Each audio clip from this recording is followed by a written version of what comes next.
330 BC, a young Macedonian king conquers the Persian Empire and leads his invading army into Persepolis, its spectacular capital city. The Macedonian ruler is Alexander the Great, an admirer of the great Persian kings. By sundown, the Greek victory celebration degenerates into a drunken melee. By sunup, Persepolis, the crown jewel of the Persian Empire, with palaces unrivaled anywhere in the world, is burned to the ground.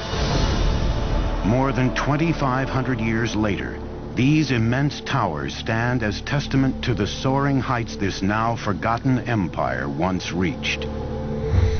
I equate Persia with luxury, with rich tapestries and beautiful rugs and my mother's fat, fuzzy Persian cat named Otis.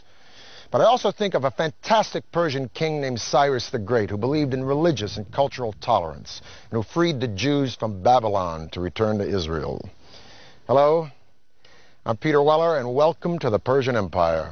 Around 4000 BC, two nomadic tribes were starting to take root in a rich but hot Iranian plateau, the Medes in the north, the Persians in the south. Being as that these tribes were nomadic, they were more interested in survival than conquest.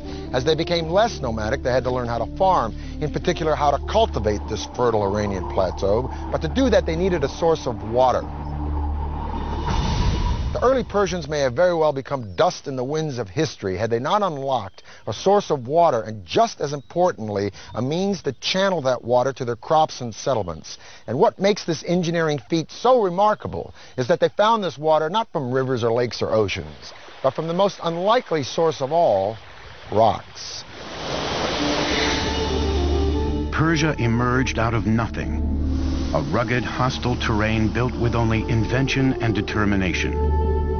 3,000 years ago, nomadic early Persians roamed the parched, forbidding Iranian plateau. Finding water meant traveling long distances. It fell to a hybrid engineer, geologist and diviner called a Mogani to figure out how to bring it back to his people. Using nothing more than stone chisels, Moganis would build the first cornerstone of the Persian Empire. A breakthrough system of underground irrigation canals called qanats. They began by harnessing gravity to exploit the natural topography of their land, which sloped relentlessly down from the Alborz Mountains towards the Persian Gulf. Vertical shafts were first dug down from the surface, and the tunnel was excavated horizontally for a short distance.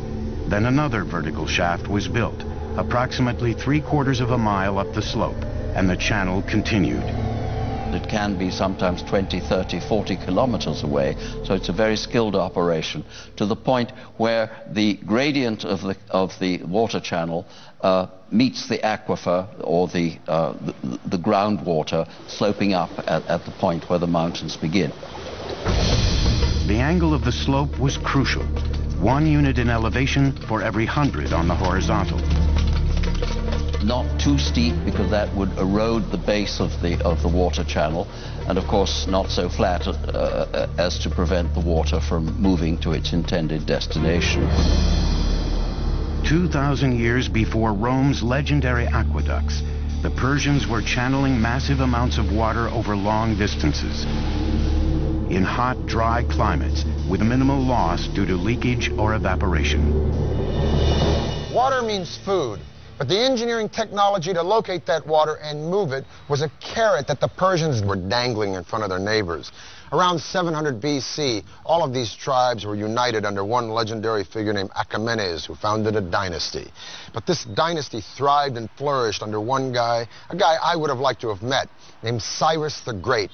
Cyrus created and maintained an empire thanks, no doubt, to his military savvy, but he was also a political genius. He was an excellent, benevolent manager of men. Historians have called him humanist. The Jews call him Mashiach, or Anointed One. His own people called him Father, and even the Ionian Greeks, whom he conquered, called him a just and worthy lawgiver and ruler.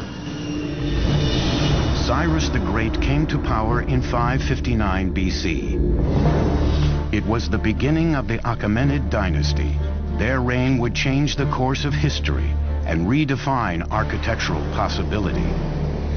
If you're looking at the greatest personages in history who have affected the world, Cyrus the Great is one of the few who deserves that epithet, the one who deserves to be called the Great.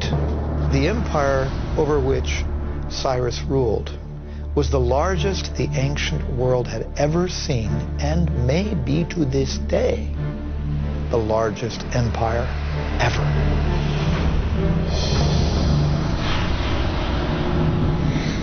By 554 BC, Cyrus had crushed all rivals and became the undisputed leader of Persia. Now it was time to conquer the world. And if he was going to build an empire, he would need a magnificent capital city to reflect its growing stature.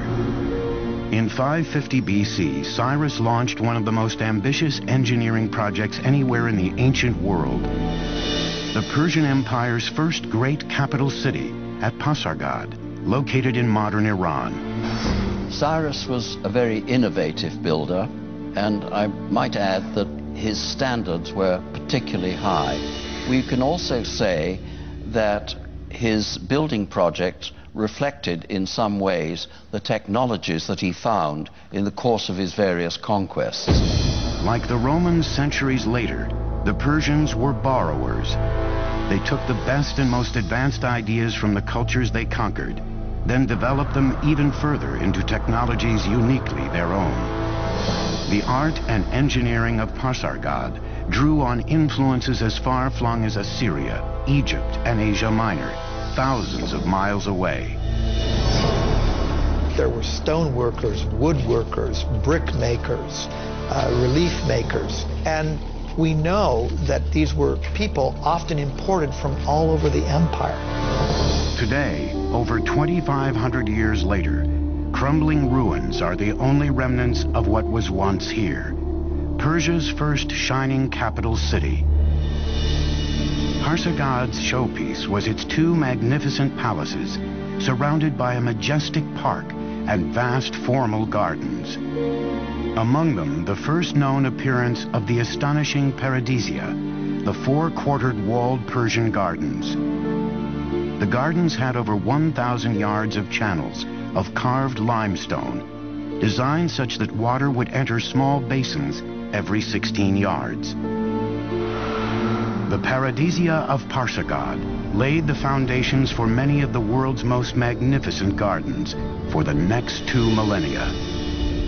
What's particularly different with the Paradisia is the application of the geometric design. So we have squares, rectangular designs, floral designs, cypress trees, wild grasses, roses, lilies, all kinds of vegetations. And this is the concept of the modern park as we know it.